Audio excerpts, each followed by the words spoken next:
funding the Ukraine war with Russia. Please explain to people what that means. Let's start with the military-industrial complex. Okay. What is it? Who is it? It is these massive defense corporations who make all these different weapon systems, from the smallest to the most powerful nuclear weapons and missiles. When we are at war, they make a lot of money.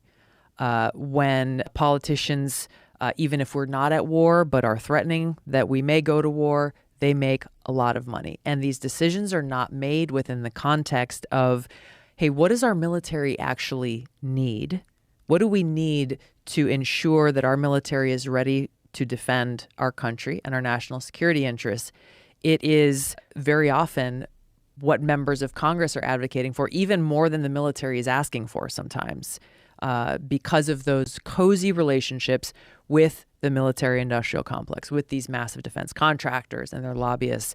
So there's a direct correlation as the money is changing hands there. The problem is not with the Democratic Party, the Republican Party. On this issue, when you see this, so much divisiveness on tons of other issues facing our country, everything from infrastructure to education, all these other things, you see like, oh my gosh, Democrats and Republicans can't agree on anything.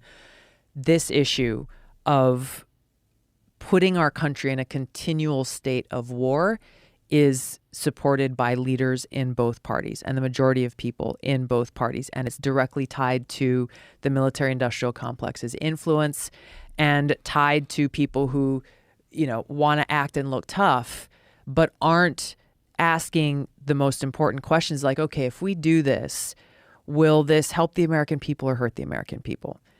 If we vote to, send these billions of dollars to Ukraine, is that strengthening our national security or undermining it?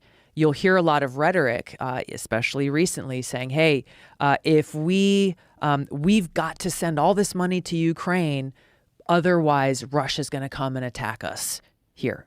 Otherwise, our national security will be undermined. So they say all these things to foment fear in people's minds, but they're not rooted in reality.